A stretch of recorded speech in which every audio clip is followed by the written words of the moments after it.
Right, exactly. Thank you. I didn't have the courage to do that, and it's important that we did. That being said, when that host asked her ranch or blue cheese, I knew where that was going right off the bat, and I'm telling you, I would have flipped that crowd the double bird and been like, ranch for life, motherfuckers.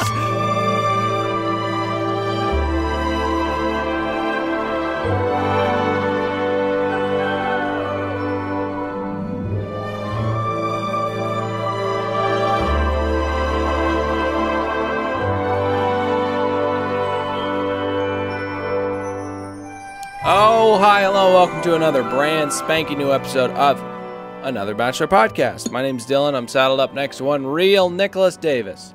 Put your confidence on, boys. Almost forgot it. Yep. Behind the glass is Patrick, the producer of the podcast. Hi, everybody. Hey, Dylan, can I get some stuff out of the way before we start the show? Yeah, I was just going to start, but if you want to get some stuff out of the way. All right, so I know a lot of you have been concerned about the episodes coming up a little later. We've addressed some of the issues, and as you're probably listening to this, you realize it's come out a lot earlier than 7 days after the actual Move some responsibilities around a little bit, I guess you would say. Dirty laundry, aired. What are you doing, Pat? Nothing. Staring at a wall. Yeah, we're gonna post them faster. We're not going to the bowl on Tuesday nights. We will see you guys tomorrow, whenever that is. Hey guys, it's hometowns. This is when it gets too serious. This is the last week, though. We have stuff to play with, at least, yes, even though it's we do too have serious. plenty to play with. Next week's gonna be rough. This was dope. What are your general thoughts, Patrick? Well, I agree 100%, and I will say the worst part is coming up, which is the men tell all. Boy, what a colossal time waster. Yeah. I don't even know if I'm going to watch that. Well, you have to, because it's, I don't want to say your job, because you get no monetary compensation for this whatsoever. But it is your duty to watch it. So okay, then I will. But I agree with both of you. This is pretty much it. After this, it all goes downhill. Although I will say that I really, I'm thrown. I do not know who she's going to pick. Well, I mean, now we do. It's going to be between Blake and Garrett. But we keep saying that, but it's so crazy. Jason keeps hanging around. Yeah, he will not die. And I agree. Usually I've had these like spoiled for me and stuff, or at least a clear front runner. I'm intrigued. I don't know what's going to happen. I agree. Let's get into it. Them guitar strings are strumming, and we're in Manteca, California. Where the fuck that is. They grow tomatoes there, I guess. Yeah. It's essentially, it's right between Stockton and Modesto. So, whoa. Yeah. Whoa. they made it a like quaint farm. I don't think that's what's going on there. Yeah, it was a brown and green hometown. Should have taken it to Reno. At least the breakfasts are cheaper there. Reno? Where does Reno come from in this guy's life? Does he live there? Okay, all right, got it. It's a 3-hour drive from Manteca to Reno. I was doing a lot of Google mapping today. Thank God we've got our geography down. We get our first leg wrap around. Yep. Pat, you have thoughts? Yes, there were 3 out of 4 leg wrap rounds. Now, I would have thought I didn't even notice that. I would have thought the one guy that didn't get the leg wrap around would have been eliminated, but he was not. Wow. Do you know who that person was? Jason. Yes, Scott Bale, yes. Is that so funny that he took note of that? Keegan. I wanted to take note of that, but I got too high in the middle of the episode and stopped counting. There was 2 for 2, though, definitely. Listen, when you're really high, it's hard to count to 4. But, man, does the drama really, really intensify. Yeah. Hey, like you mentioned, his family plants tomatoes or tells Carlos to plant them for them. Gentlemen, this might not make the show, but I do want to ask, do we think he's documented? 1,000% not, because I looked up D&B Inc., D&B for David and Barbara, but they're listed as having 5 employees. So, did you not see Carlos on the website?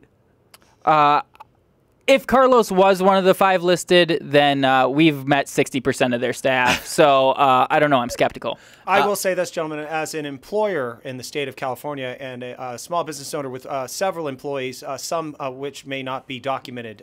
Got it. You are not allowed to ask. Okay. Sorry. I got to say, their planting machine is like really advanced. It plants hundreds of tomatoes perfectly in line, but it looks like somebody made a transformer out of things they found exclusively at Goodwill's. Like, it kind of looks like Something made up of a garage sale. Sounding exactly like someone who grew up his entire life in Studio City. Spent a lot of time in Virginia. I'll have you know. They head down to the shady tree and have a little bit of a picnic. And Pat, do you have a clip? I do. Let me set this up a little bit here. You know, I've mentioned on multiple episodes that I do not like more mystery, less history about past relationships. Now, I guess what the clip will see if Becca prompts him to talk about his ex or if he brings it up. But either way, he throws her under the fucking bus. This chick sounds like a complete psycho. But when did it change and when did things really start to go south with them? I think it all started to change when we moved in together. We lived right around Tahoe, so my family would come visit Tahoe. And instead of doing what my family wanted to do and be with them for the day, because they would only come up once a year to that area, she would still try to take me away from my family. And then it became her way or she's upset. And then my family started to pick up on that, and they didn't like that. And that's when I got out, was when our family values no longer aligned, and that I couldn't see myself raising a family with her anymore. I believe he wanted, the phrase he was trying to put together there was her way or the highway. Yeah, well, listen, that... He fucked up a lot there. He said got divorced to her instead of divorced from her. Well, let's not be picky. That is absurd. That is absurd.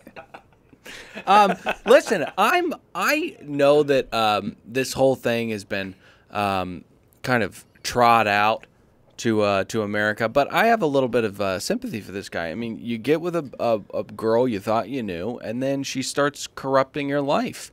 And you know what?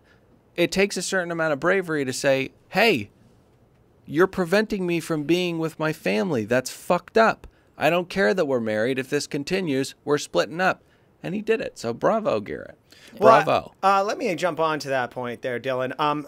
One thing, though, is he mentions women do this. They don't let them be known that they're complete psychos until they dig their nails into you. And if you notice, he knows she didn't start getting psycho until they moved in with each other. I hope they were dating at least 3 months, possibly 6, before you're going to start. Don't marry her. She'll sink her claws into you. It's true, though. And anyway, this girl sounds like a complete psycho. And I will say this. I don't know if you guys heard this or have experienced this. Later on, not to get ahead of ourselves, when the family talks about her, they hate her too. This chick must be so fucking good in bed. Oh. The more psycho they are, the crazier they are in bed. That's well-known fact. It's been written. Yeah. It's been written. By you? Several people that are smart like me. Yeah. Okay, can I just say, that fucking rose bush, what a move. Right? In one of my few notes again, rosebush, don't move. Incredible move. He's like, I'm going to plant this so that I can give you roses for the rest of our lives. Could you imagine if this actually works out and they fall in love and have a family on that farm and that fucking rose bush is still there? That would be the most romantic thing that has ever happened or ever come from this show. Because this show's not great at breeding romance. They're good at breeding killers like Chris Soules and pre-killer Jake Pavelka. And as the rose garden grows every year on their anniversary, she gets another rose every year. Yeah. For the years they've been married. I said years 9 times.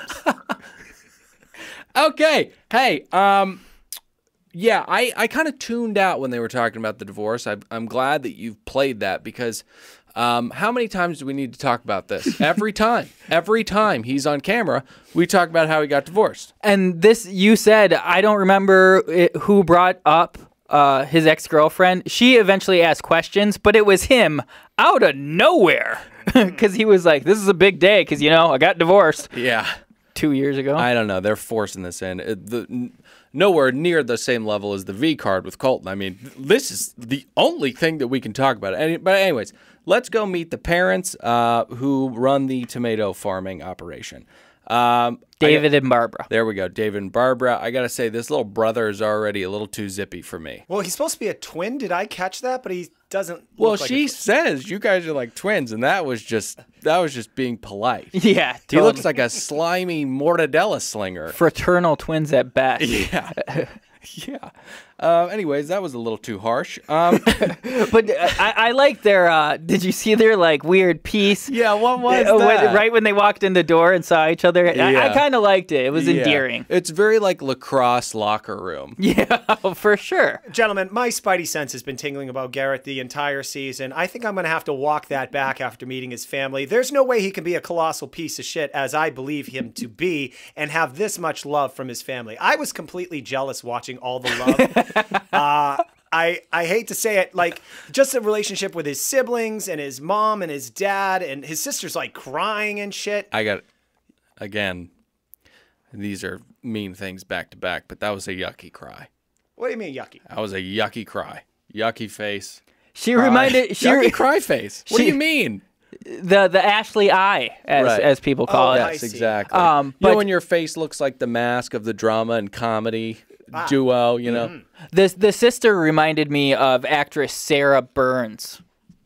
Wanted to throw that out there. Okay, can I say he gives a super... I Love You Man 2009. That's the only credit I can think of. He gives a super intense toast. Did you guys catch this?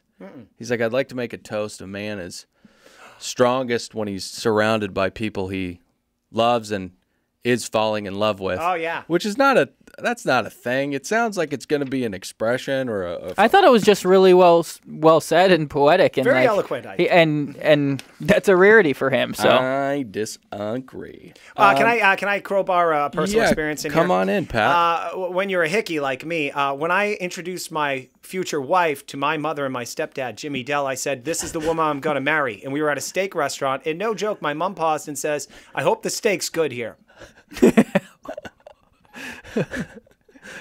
I've heard about these mothers. They're called like refrigerator. Yeah, it's like, have you ever seen that movie We Need to Talk About Kevin?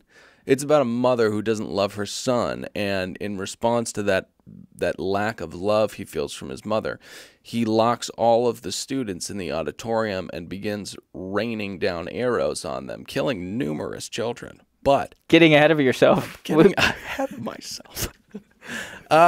Okay, so Mama Bear sits down and is on the attack right out of the gate. She says that she does not want to see her baby Garrett fall down the same squirrel hole that he fell down earlier on in his life. A couple things. We're talking about squirrel holes and falling down into them. What's this guy supposed to do when he gets his heart broken? Huh? Is he not supposed to go back out there, you know, dust himself off and find a new girl, you know? That is what a general, like, normal loving mother would do. Right. This woman, if she had an accent, this is Brian Absolo's mother, again, all over. She was, like, Eastern European and very protective of... I do not remember this woman. Regardless, people... you don't remember Dr. Abs' mom? The Eastern European? Do you remember? Yeah, it's the guy who won Rachel Lindsay's heart. Remember the psychopath? I remember him. Yeah. We're talking about his mother. Thanks, Pat. Final thoughts on this here hometown?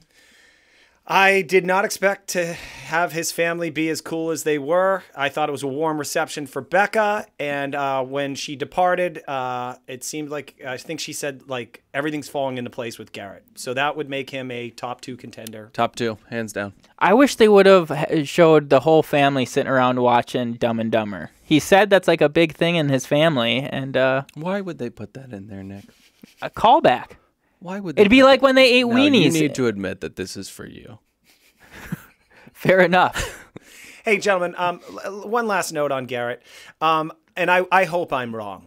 But I will say, when Jake Pavelko, who you mentioned earlier at the start of the episode, during his season with, I forget what the Bachelor's name was, but he came off as a fine, fine gentleman. And then he turned out to be a complete psychopath. And same goes for Juan Pablo. He came off great during his season, and then when he was the Bachelor, he was a complete psycho. So possibly Garrett will, later on, will shake this out. What evidence are you citing here? Are you talking about David Hawkins' crisis actor? I'll tell you what. It's the best thing I got. My fucking guts. My gut feeling. Your guts? Yeah, my guts. Hey, you guys want to go to Jason's date, or is his hometown? I'll go to that date. I don't want to go to Buffalo. I wrote down Buffalo is disgusting. There are like cute, like historical places all over the Northeast. Buffalo is not one of them. Buffalo is awful. Nothing to add. I concur. I concur. Dylan, I did a little digging on Buffalo. Yeah. Yes. Because I had heard this odd statistic, and I didn't know if it was actually true, and then I looked it up. NYC saw a sharp rise in suicide rate for middle-aged men in Buffalo, New York. It's up 42% in the past decade, outpacing the rest of the country. Up 42% in the last decade. Something's going in, maybe something in the water there. I don't know. Maybe it's those chicken wings. And as we said in our preview episode, rampant outdoor sex outside of Buffalo Bills games. So they've got a lot of debauchery going on in Buffalo. I do want to go to one of those games and just film it like it's goddamn planet Earth. Okay. Yes? I was going to say, you are a pervert. Not specifically the outdoor sex. Just to clarify, there's also all types of stuff going on. People jumping onto tables, people puking on each other. Not exclusively the outdoor sex. I did need to clarify that. Hey, let's talk about the Anchor Bar. Listen, the historic Anchor Bar, thank you very much. No, not historic. World famous. Thank now, you. This is, I'm splitting hairs here, but you know what? I'll concede. It is historic. The chicken wing is an important part of our gastronomy, and that place created them is historical. That does not make it world famous. I want to say putting some barbecue sauce on a chicken, that's probably been around for what? At least 1,000 years. At least. I don't know if someone can take ownership of being the original buffalo wing creator. I don't know. I feel like we'd get ripped apart in some of the message boards if we let that slide. I mean, it's not just barbecue sauce. Right, yeah. I didn't feel like it, but yeah, go ahead. Just take note that we know it. There's a little more to it. It's the sauce in itself that makes it unique, not just barbecue. Right, exactly. Thank you. I didn't have the courage to do that, and it's important that we did. That being said, when that host asked her ranch or blue cheese, I knew where that was going right off the bat, and I'm telling you, I would have flipped that crowd the double bird and been like, ranch for life, motherfuckers. Thurman Thomas sucks. Fuck you. Ranch and buffalo wings. No, blue cheese and buffalo wings. Idiot. Pat, please weigh in on this. Okay, all right. So this is the worst date ever. Nope, not what I mean. Ranch or blue cheese? or blue cheese. Okay, is it what I want or is what's supposed to be the standard? It's what you want. God, neither. I hate both. They're gross. Classic. Mustard. Looks like we've got a tie. Okay, your point? Yeah. All right, gentlemen. First off, this is the worst date ever. Ever. If this guy was setting himself up to kick the fuck off this show by bringing her to this place. All right.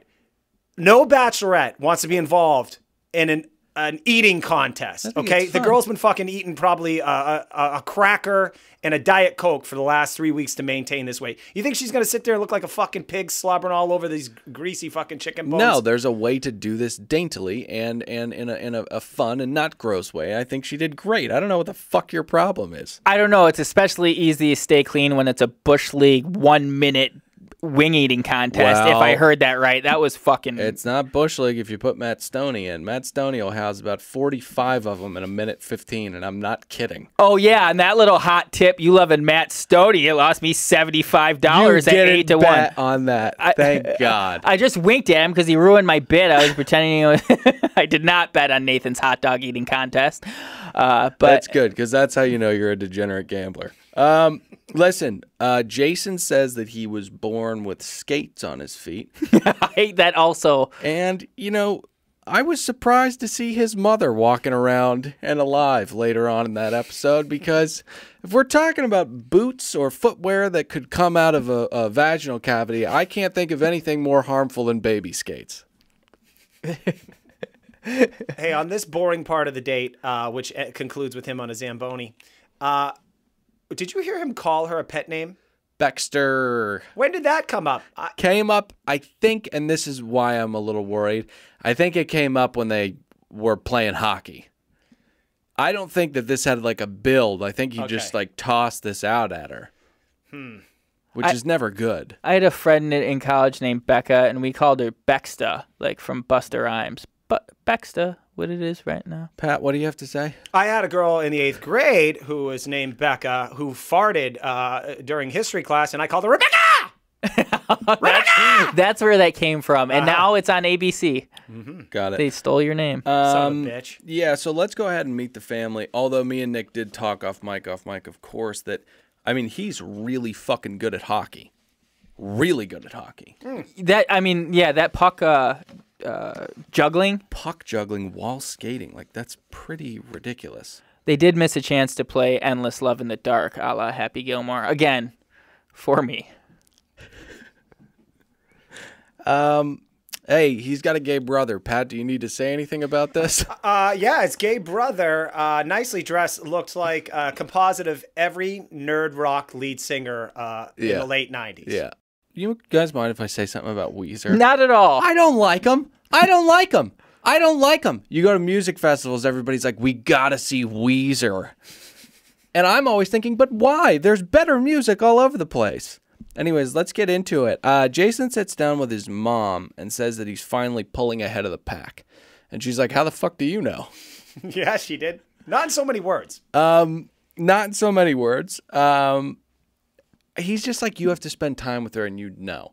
Now, he doesn't go home, but the way that he's talking about his place in this whole fight, this whole competition is rather embarrassing because he's gonna lose. I mean, most of what he said until up to the point where he thinks he's going to win, but like he did come from behind. I mean, lest we not forget, she forgot his name. Yeah, that's true. He made it farther than the guy who caused her to forget his name. I forgot who that was. Colton. No. Okay, Dale.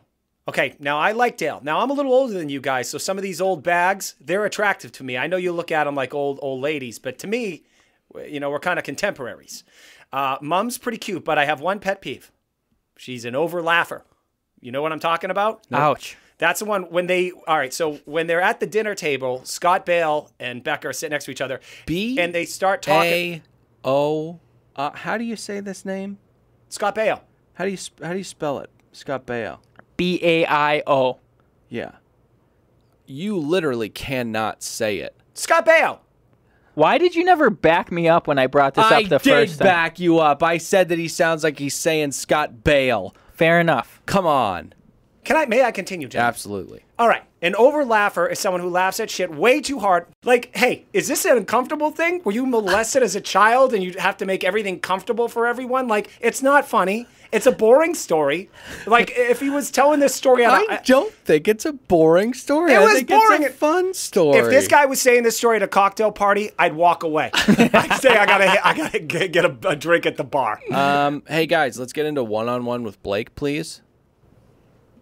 Oh, he gets a full leg. But before we do, let's get into a little iTunes ratings and reviews. Hey, Pat. Yeah, buddy. How you feeling? Oh, wonderful. Good. What happened in the rating and reviews section this week? We didn't get any! All right. We're in Bailey, Colorado. It looks like a winter wonderland. I think it looks absolutely beautiful. I was like, because this was probably March, wasn't it? I was weird. surprised there was snow, but I guess you get high enough in the mountains. Yeah. It was probably April, actually. It's funny because Colton's is like just springtime, no snow, and then he's all the way up there in the mountains. I prefer the mountains. I like the cold. I don't see a lot of snow. Not this podcaster. I love the sunshine and 80s. That being said, Blake gets Like the decade? No, like the degrees. Got it.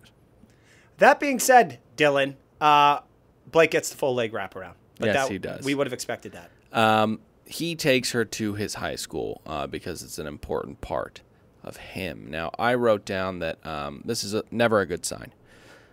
Anybody whose high school life was this important to them, I don't know if you guys agree or disagree, but you can have fond memories of high school, but you can't go back to high school with the girl that you're dating. It's weird. Especially that many years removed. Yeah. Unless, of course, for a couple reasons. To make television. Yeah. I was going to say, you possibly peaked out at high school the best years of your life. Exactly. Or it was a place of a homicide that helped you grow into a man. Right. So let's get into that. You guys want to talk about school shootings? Yeah, trigger warning. God, no pun intended. Had to say it. But this plays out like an episode of Sword and Scale. All right. Oh, right. Oh, I should preface this. Nick sent me and Pat a Wikipedia of this school shooting, which was called what? The Platte Canyon hostage crisis. So that's a big name. Was not called that in the episode. Nick sent us this text. We ignored Seconds after it was brought up on the episode West Coast time. We ignored said text, and that is why you do that sort of thing, because now we're going to have podcast gold, because you can walk us through the horrors of that day. Or it might just take us to a screeching halt to contemplate our own mortality. But anyways, on September 27th, 2006, a 53-year-old gunman named Dwayne Roger Morrison took 6 female students hostage and sexually assaulted them. Other unconfirmed reports said these 6 students were specifically stalked and picked because of their blonde hair and similar look. 4 of them were released. Later, 2 were held hostage and continued to be assaulted as SWAT team members then broke in with bombs through the wall. A gunfight broke out, and within seconds, one of the hostages was dead, as was the gunman, by self-inflicted wounds.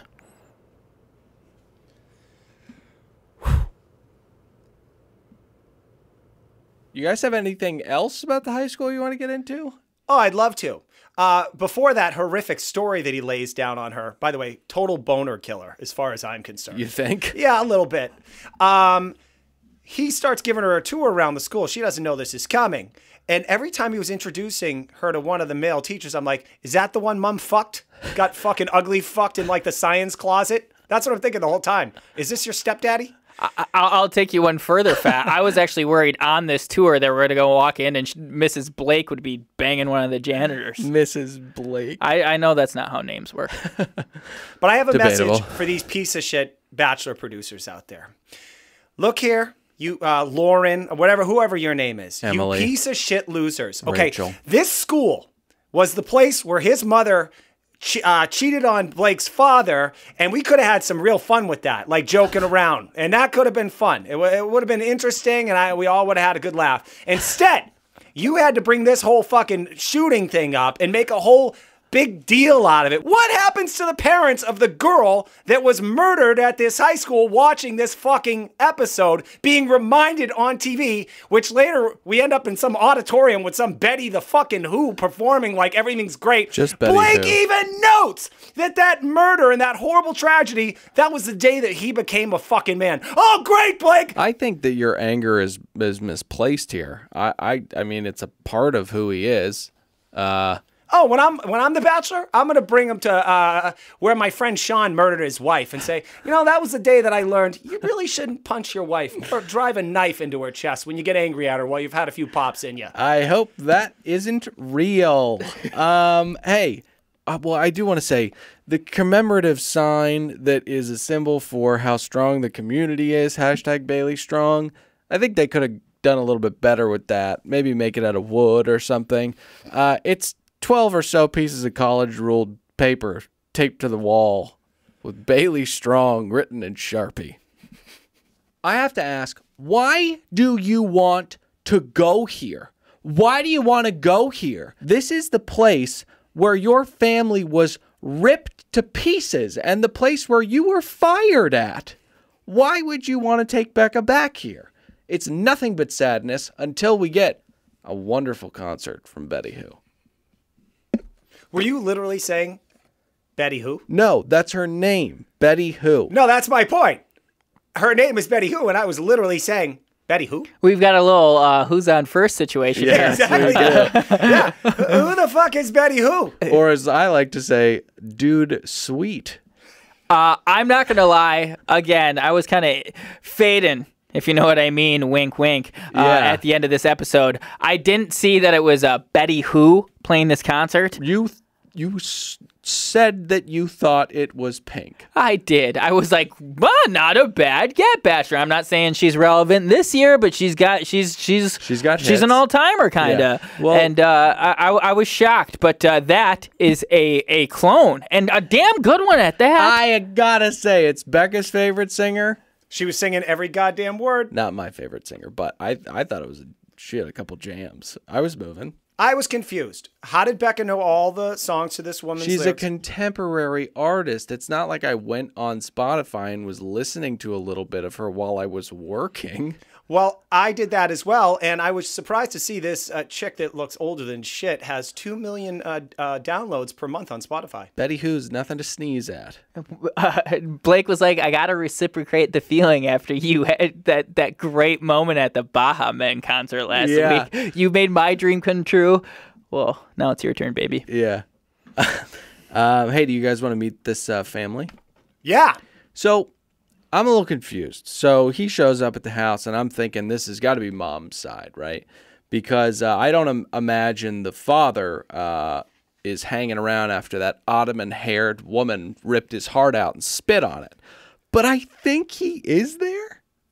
I believe he is. I was questioning, is that stepdad or is that dad? So I was with you. There were two.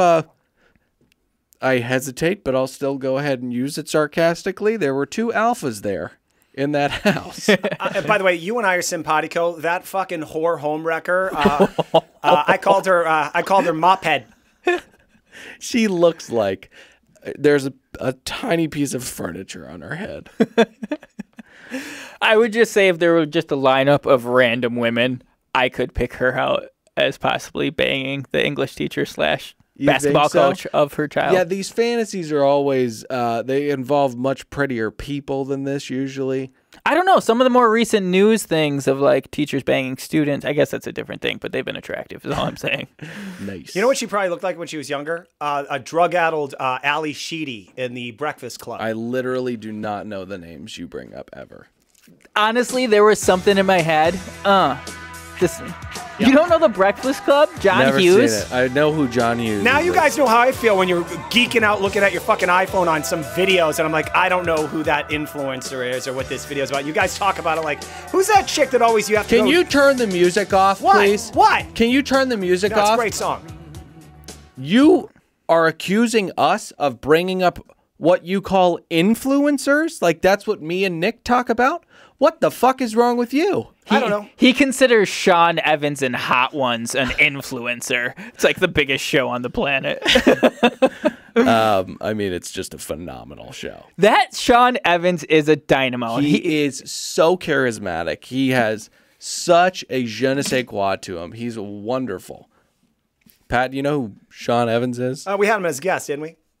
No. We had a Sean Evans as a guest, actually. See, that's what I mean. I don't know what you guys are talking about.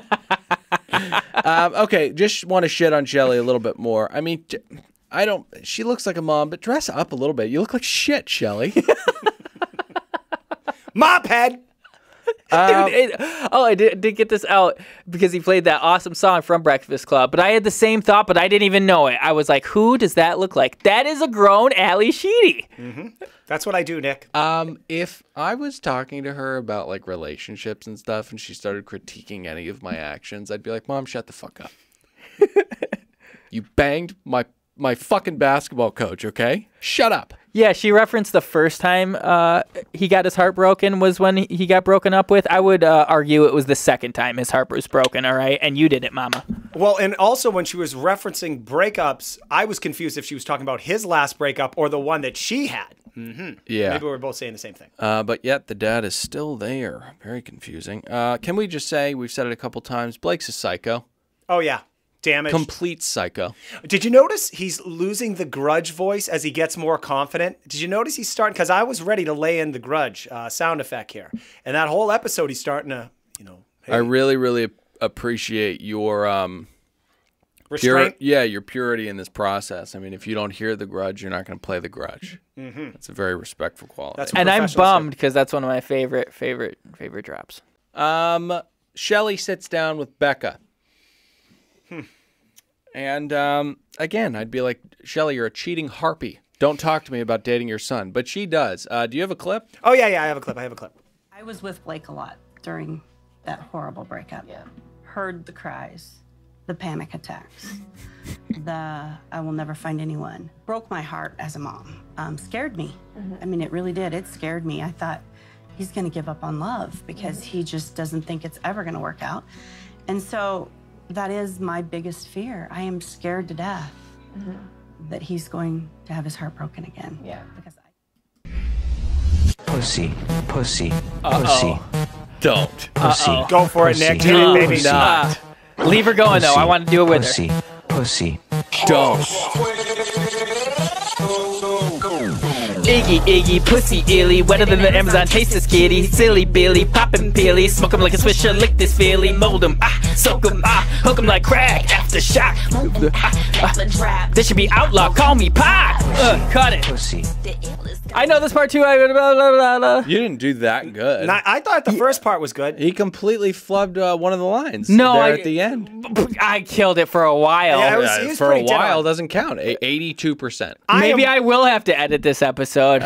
You're not. 82%, I would say, on that. I'm one of Nick Davis's detractors, and I thought he did a marvelous job at that. Hey guys, can I get into this a little bit here? There's a couple things. One is obviously he's a pussy, so we got that out of the way. The second thing is, I always understood parents being very concerned and being involved in their daughters' relationships. Vetting potential suitors, caring when they're hurt, being very understanding, being listening to their issues, being on the phone with them all night.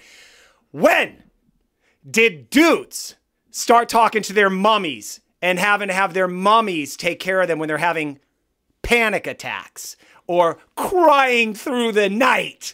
Jesus fucking Christ! This is what's happening. I don't live in this world, man. If I ever got broken up with or whatever, my mom would never know about it. How's your mom so fucking involved in your life that she knows when you got dumped and you're crying and, again, having panic attacks? By the way, last note on this. Yeah. He's such a fucking sniveling little wimp. If there was a fire with children screaming out the window, based on everything that I know about this guy, he would run from the fire. Not run to the building to save children. And I stand by that. Pat, what would you do if you saw that building aflame? I'd run into it, but mainly because I don't care if I die or not. And then hopefully I'd make myself on the news, and then I'd get a reality TV show. I think you'd be like, Laurel Tavern closes in 2.5 hours. I got to go get over there and get cozy. That's a given, sir. I will say I had the same thought about helicopter parenting with Garrett's mother. When he said he was moving out of his ex-wife's house, she was like, I was right there. And he asked me, is this the right thing to do? And it's like, why were you right there? Okay. Yeah, and I do want to say, watching these kind of made me realize that the girls have it so much easier than the guys do, than the bachelors do when they have to go to hometowns. Because just the optics of it, a guy dating 4 women, possibly going to break your daughter's heart. I mean, the fucking dad on Bachelor interaction alone is just so intense. Mm-hmm. Oh, one thing we didn't mention to confirm my theory that Blake will be the winner is at the top in her OTF, she says that he told her he loved her, and she hadn't reciprocated yet, but she plans to. Absolutely. That was a huge line. Huge line. Big. Do you guys want to get into Colton's day? We have to, right? That's part of the show. That's part of our jobs. It's a good point, yeah. Regenerate, go linearly? Yeah, don't even know why I asked. Let's get into Colton. We are just a hop and a skip away from Parker, Colorado. Full leg wraparound. Shopping for sick kids? Are you fucking kidding me? Are you kidding me? Did you expect any less from this man? I guess not. I kind of forgot about that whole cystic fibrosis narrative, but I forgot about the whole professional football player thing. How much money could he have made? Do we easily $170,000? Mm-hmm. I think minimum if you played in the NFL, but I don't know if he played, is like $500,000. So, but. Not a lot with how little he doesn't played. have that, yeah. Can we talk about the star of this here television program tonight?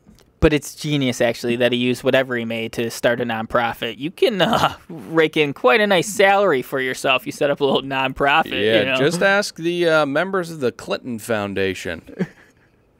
Charities. Exhibit A. Kaylee is, I mean, she was melting my heart, that little girl.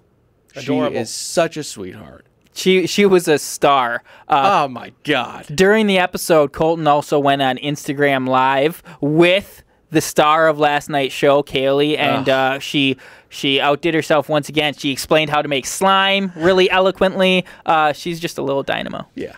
Dare I say the second example of The Bachelor being a little exploitive here. Does the Exploitative. Yeah. Exploitative. I didn't want to. He said I'm picky. I apologize. But do you agree, guys? Did it have to be at the children's hospital? No, you getting upset about this show being exploitative is the most random thing ever because you don't get upset about this kind of shit. Why do you care? Well, because I think he's just using it as a device to make everybody think he's a real nice guy, and he could be a complete piece of shit. Listen. Look, dude, I delivered Meals on Wheels for 14 fucking years every Friday, and I went to my therapist, and she said, why you do that? And I said, well, because I like to tell women at a bar that I'd like to sleep with that I do this. I don't think that's true, Patrick. Oh, no, her answer was, all charity is selfish because you are the one that gets the most out of it, not the people you're doing it for. Well, that's a weird thing to say. I don't necessarily agree with that. I guess There's technically it's a true. hierarchy of charity, and like the lowest form of charity is giving a homeless person money face to face, because that does like the littlest amount to actually help, and you're just doing it for that instant gratification. Donating to a reputable charity in anonymity, though still self-satisfaction is the highest form of charity. I don't think so. I think Or donating your own time, of course. Are you a Donating licensed your own- professional, a therapist? No, sir? but I do want to tell you about a homeless lady that was off the side of the 101 yesterday. She said she had a sign that said chicken, something about chicken. And I offered her a beverage that I had just purchased, and she said, no, I'm okay. United we stand, divided we fall, fried chicken for all. And she walked away. To be fair, she was asking for protein, and you were giving her sugar. No, it was Aruna tea, which doesn't have a lot of sugar, and it has a ton of pep. Fuck off, Patrick. Do you guys want to go to the family's house? Oh, boy, this family. 18 people? Are you fucking kidding me? I was going to say big family or a bunch of camera whores, especially those two little toddlers. Big family. And one of them has cystic fibrosis, by the way. One of those two toddlers you're talking shit on, Harper. I'll walk. Drowning above water. Classic Dylan. But I think there is an unmentioned, very creepy religion going on with Colton's family. What's that? Obviously. I don't know, just whatever it is that makes him a virgin and has their family have 1 million people in it. Yeah, I mean, it could just be Christianity. That usually does the trick. That's what I said, weird religion. Yeah, Colton sits down with his dad first, and he says they have a coach-player relationship, which is always troubling. AKA dad's a hard ass. That's what that means. Absolutely. His dad looks like a porn star.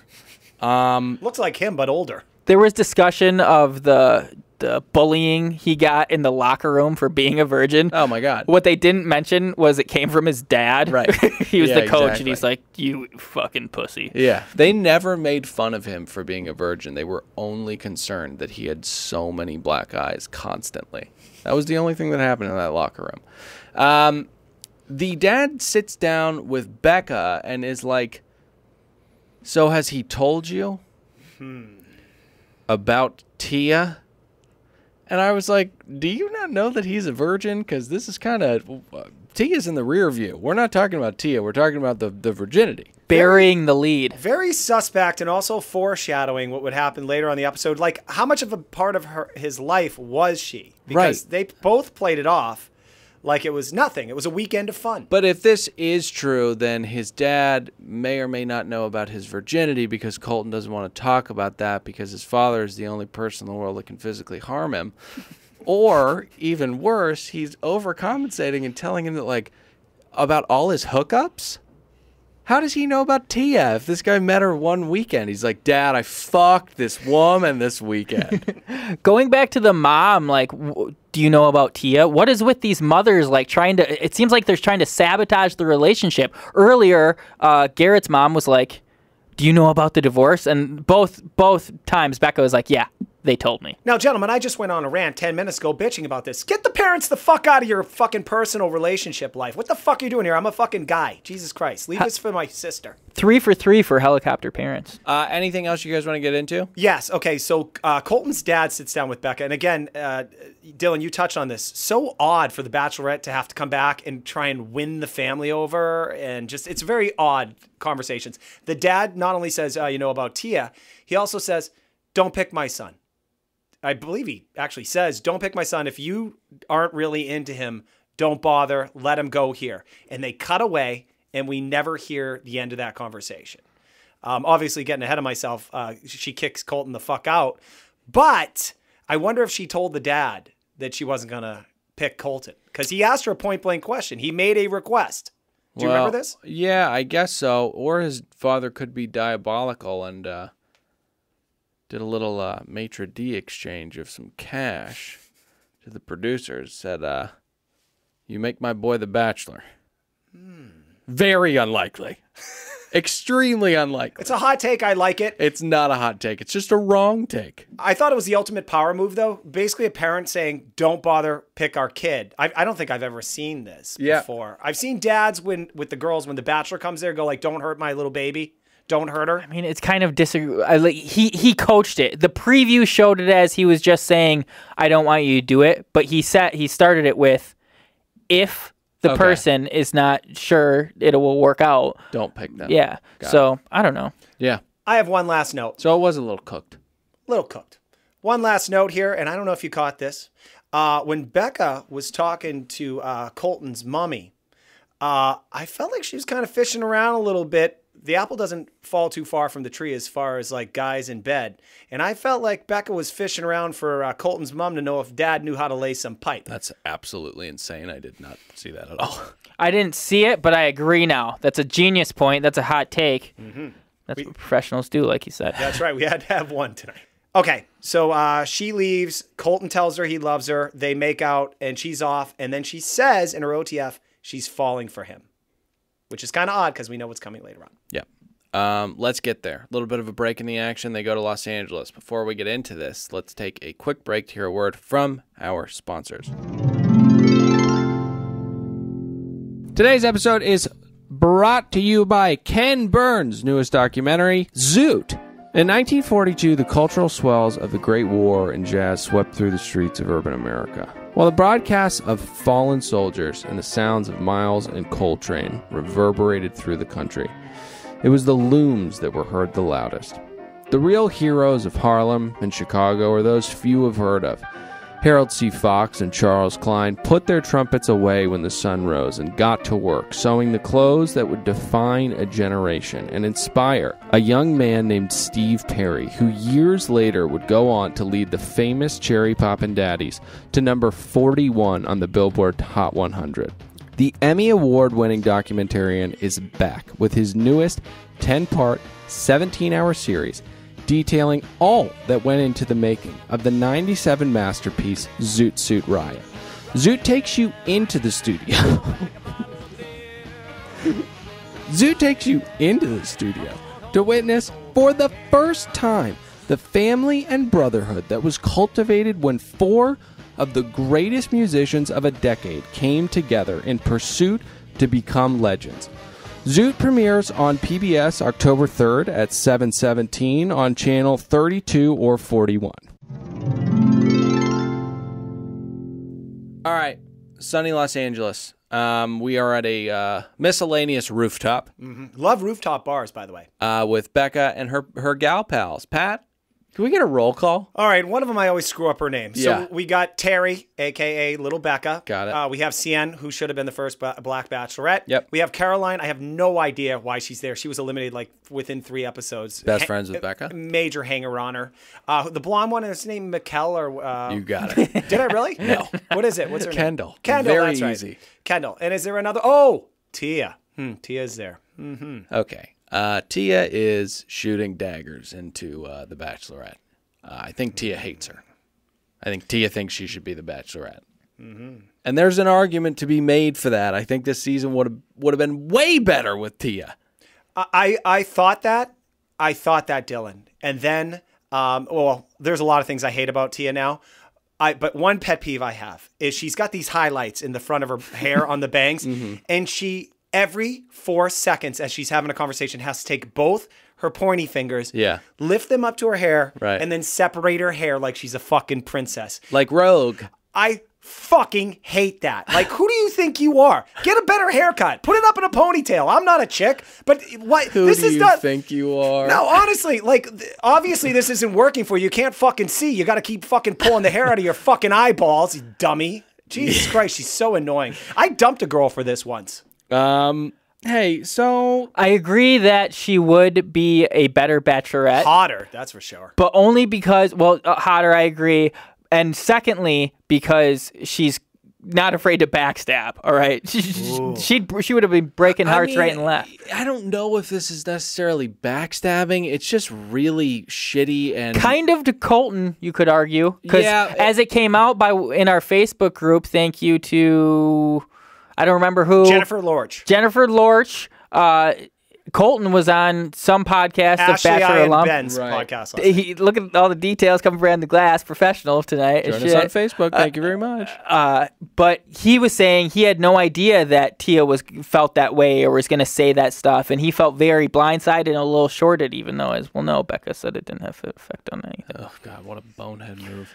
Gentlemen, as you know, I have a lot of bags in my sound box here, a lot of tricks. What did you say? Well, a lot of bags. It's not in your often that a sound song box? defines a moment better than one's own words, but this little ditty from the 90s does just that, what was happening between Tia and Becca.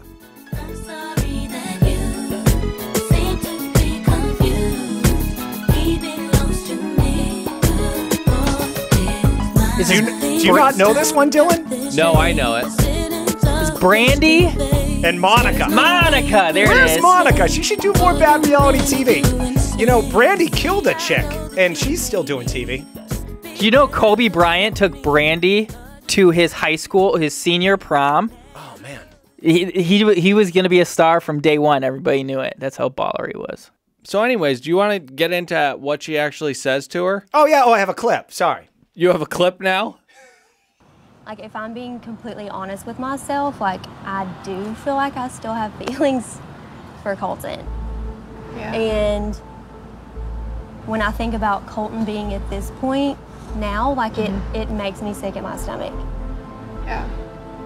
Knowing that you got to meet his family and, like, knowing that he's still here in this makes me, like, sick. Yeah. Well, I wish I would have known that. I know. I'm so sorry. To quote Adam Sandler, this is something you could have mentioned yesterday! I love me a good Happy Gilmore quote. Mm-hmm. I gotta say, I disagree with you guys. I believe it was The Wedding Singer. That's not from Happy. I just wanted to say it really confidently, hoping I was right. In fact, I wasn't. That's not how life works. Trust me, I've tried. When I'm editing episodes, it is. I'll be in the grocery store line and I'll be like, how just much is talking that? up our podcast, and then you'll be like, how much it is. But then they say, like, this is $42, and I just go, I will not pay. And sure enough, I have to pay every time, every single time. That's what you do to your bookie anyway. Hey, so I disagree with you guys a little bit in that you guys think this is backstabby. I think it's just super fucking desperate, and the only way that she can claw herself back into relevancy on this here ABC platform. Did she think that it could be a hateable act, though? Because if she wants to be on Bachelor in Paradise, I mean, she's on it. But this gives her an edge above others in Paradise. You have to have things that you're memorable for. Holy shit! Hot take! Nick Vale, by showing back up on Caitlin Bristow's season, this is kind of a similar act. She's doing a second round here. A redemption tour, if you will. A redemption tour. Are you willing to put money down right now with the bookie that I don't pay regularly that Tia's going to be the next Bachelorette? I'm not saying she's going to be the best. I'd say that she's lobbying for it. Well, not the best. The next. the next Bachelorette. Yeah. Who would have thought Nick Vale would have been the Bachelor when he was so horrible on Andy's season, especially when he brought up like, hey, do you remember that night we had sex? Like, and we were intimate. She's like, that's gross that you brought that up. Like, people booed him. She could be booed right now, but she's relevant because she's on this fucking show. Listen, well, you know what they always say, good news is bad news. No, I believe I'd say any bad press, any press is good press. Good news is bad news. Do you have anything to say? Just that Nick Vile, not only did he become the Bachelor, we still didn't like him during that season, but now post-Bachelor, he's kind of become like... Irrelevant? No, I don't. You're just not in the social media like I am. People love him. People love him now. He's making Chicks quite. like him. Yeah, he's making quite a nice living. He's lampooning the Bachelor on a weekly basis with the Deanie babies. Okay, they're getting the views. All right, great. Well, I do want to say that the smart move would have been for Becca, and I understand that this requires a little bit of Cersei Lannister upstairs or on your right shoulder, but you should. Smash Colton. Smash him. You mean fuck him? Steal that V card and hand him right back. Spit shined for you, baby. There you go. If you want him so bad, take him. That's what she should have done. That would have been a baller move and actually helpful to Colton, to be honest. Yes, because he needs to enter someone. Can I say how low Becca's self-esteem is? She released a statement today protecting Tia and defending this show. God, it's long. You guys can find it. But anyway, she basically says what Tia did, it's hard to be on TV, and what Tia did, her whole heart was out there, and I hold her dear as a friend. And, it's a long thing. Anyway, you guys can find it. We'll post it. Actually, it's in our Facebook group. Someone posted it. I don't know if like the dominance hierarchy is like the same for women, but that's such a beta move. Just like Tia just walked all over you. You got to fucking... All right. Yeah, I 100% agree with you. There's so many mistakes. This ball was just bobbled and dropped. Let's get to the rose ceremony.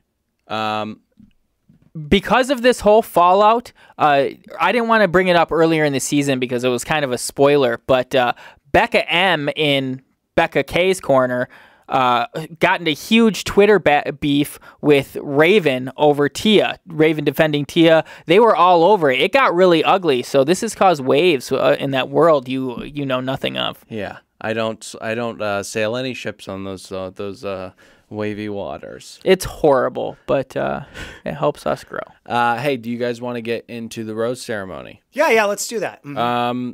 Nick was saying... Can we do a roll call? I don't know who's there. Yeah, Pat. Roll call! We got Blake, Scott Bale, Garrett, and Colton. You forgot to say hit the music. Oh, hit the music! Always add that in, dude. It helps move the show. People love the music. People do love the music. It doesn't come off as good until you put the music in, but then they enjoy it. Yeah, that's when the fans really get hot.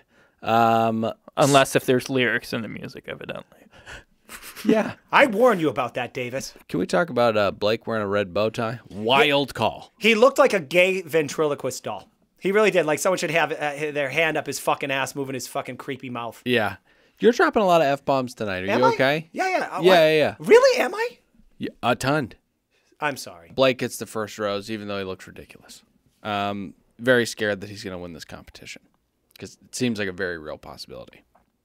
Jason gets the second rose, and we were talking off mic, of course. This is the wrong way to go about this. It kills the suspense. There was no intrigue left. Of course, Garrett is a shoo-in to go further than this. Right. If it would have been Jason Colton, I would have had no idea who was going home. And when they played that escalating music that just kept going up octaves, I would have been on the edge of my seat. You were telling me we were watching at 1.5 speed, as we're wont to do. You were like, last night this took 8 minutes. It was a long runway. Listen, at the end of this, she sends Colton home and says that, she talks to him about Tia and what his dad said, but she makes a fatal error. She says that the Tia conversation had no bearing on this decision whatsoever, which is a stupid play. Say that you were keeping Tia in your heart. Then you can kill two birds with one stone. You can get rid of Colton before, because he's not ready. And you can make Tia think that you're considerate of her bullshit narcissistic thoughts and feelings. But I think we brought this up. Why should Becca have to kowtow to a chick that is not the Bachelorette? Being a Bachelorette is royalty. She didn't need to kowtow. She just needed to pretend like she was. Why bother and make her look horrible, I think? There's a, point counterpoint. I would have told Tia, they cut, Jesus Christ, she's defending her on Facebook or Instagram with that letter defending Tia tonight. But also, why not tell her to fuck off during that rooftop conversation? I mean, Tia comes there several weeks later after she said it was nothing and now saying I have feelings. What should I do, Becca? Why are you telling me this? Should I dump him now for you? I mean, I've had an emotional connection with him for the last 6 weeks, and you're supposed to be my fucking friend? Get the fuck out of here. Well, I'm just saying that she could have maintained that flow of traffic from the social meets from Tia to her, and they could have been friendlier if she had said, you know what, I was really thinking about Tia when I did that. That's the end of the show. Before we go, we have this segment that the fans just fucking love so much. It's called Errors and Omissions. Oh, yeah, I forgot about errors and omissions. Can you explain it real quick? It's places where we aired. I still don't know if it's aired or aired. And omitted things. Yeah, got it. And real quick one, little audible from, usually I wait till the week after it happens, but I have one from earlier in the show. Oh, wow. This is unprecedented. This was an omission. When we were talking about wings, I omitted that I won Buffalo Wild Wings Blazing Hot Buffalo Challenge in 2 minutes and 26 seconds. I think that was of note and relevant. And number 2, I have said that Golden Girls Trivia is every Tuesday in WeHo Marys. It is not. It is monthly on a Tuesday in WeHo. And I'm very sorry. I want to apologize to the listeners that showed up for Desperate Housewives Trivia last week. I cannot thank you enough for saying that, because the damage that you have done already is probably insurmountable. And now you're saving hearts from being broken. So I appreciate you doing that. It had to be stopped. Guys, that's the end of the show. And that is errors and omissions. That's the end of the show. We are going to be back next week with, is it Fantasy Suites next week? We get fantasies, right? Jesus Christ. I don't know. Oh, no, they're going to... Yeah, Fantasy Suites. They're going to Thailand. Yeah, we get Fantasy Suites next week. We'll be there with you guys in your ears. Want to say, we cannot thank you guys enough for joining us on Facebook. That community is thriving. It's a humming ecosystem of gossip, friendship, and family. And we can't thank you guys enough for being a part of that. Go there to Facebook at what, Nick? Fantasy Suites. That took me a long time. Yeah, very long time. Another Bachelor Podcast. There we go. And also find us on Instagram at Another Bachelor Podcast. And hop in those ratings and reviews. Please, just give us 5 stars. Say nice things about us. We would really appreciate it, because our egos are fragile. I'm Dylan, saying goodbye. Nick, say goodbye. Goodbye. Pat, say goodbye. Bye, guys.